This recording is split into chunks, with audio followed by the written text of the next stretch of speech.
Hello everyone, welcome to this video. I'm going to be showing you 10 tips for beginners, but before we get into the video, please listen to a word from our sponsor. Today's sponsor is Trika Rods.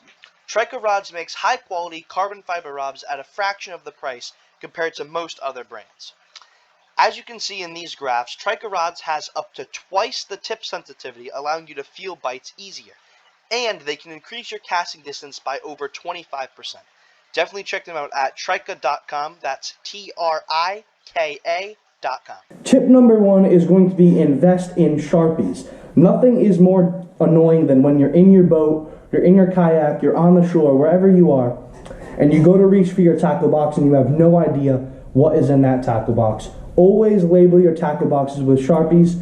It makes your life so much easier. Tip number 2 is going to be line selection. I have 2 different line spools here for you. Now on the surface, they might look the same. This is 10 pound, this is 10 pound. This is 700 yards, or this is 300 yards. There's a reason the price is different. This is $5 at Walmart, this is $20 online. There's a much different quality. Not to mention this line is camouflage and this line is not. Be very careful when you select your line, because what's going to happen, you're going to hook up on a fish and you're going to lose it because you have poor quality line.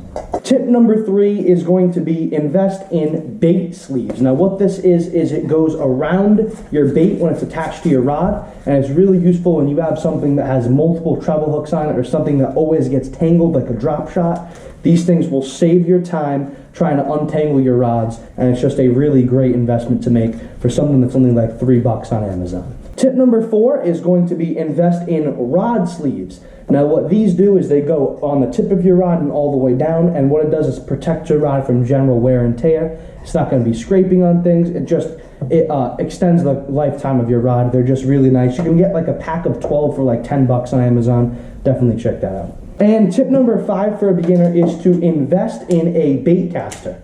Learn how to use them. You're going to need to. If you're going to be serious about fishing, or if you just want to catch more fish, you're definitely going to want to learn how to use a bait caster. This here's a very cheap combo. It's a Abu Garcia Vengeance. It's like $48 on Amazon, and a Quantum Reel that you can get on Amazon for about $50. This particular model anyway.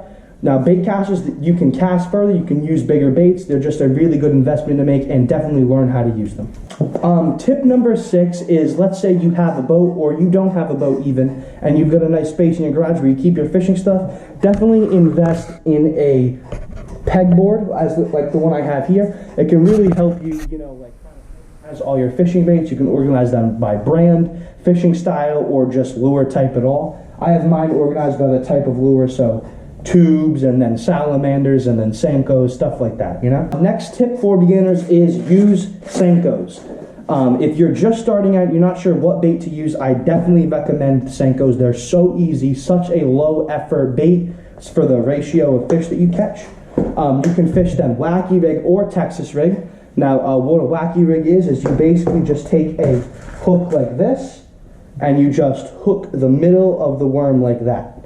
And a Texas rig would be you take a wide gap or offset hook, you hook it through the top, you protrude it through, move it around, turn it around, and hook it back in for a weedless presentation. The next tip is to use chatterbaits.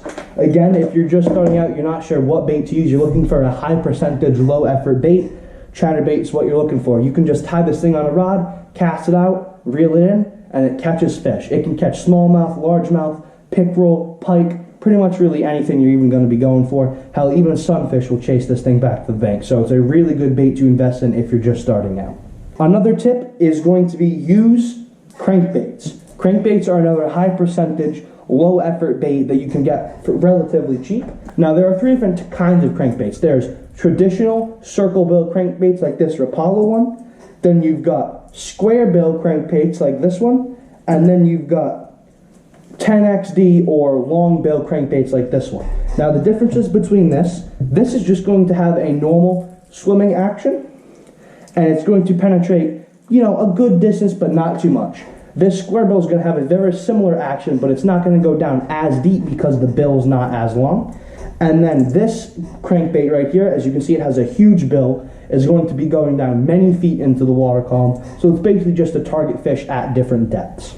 Now my final tip for beginner fishermen is to slow down. This is definitely something I was guilty of when I first started fishing. Let's say you're fishing off the bank and you're just not getting any fish. A lot of people might be tempted to move spots or quit fishing altogether. It's not the right approach. What you have to do is you have to slow down and you have to listen to what the fish are telling you. Maybe your buddy caught one on a certain lure and then you guys didn't catch anything after that. Well, analyze that lure. Let's say your buddy was using a crankbait and he caught one on it. Look at where that fish bit. Was it close to the shore? Was it far back? Maybe the fish are holding on something.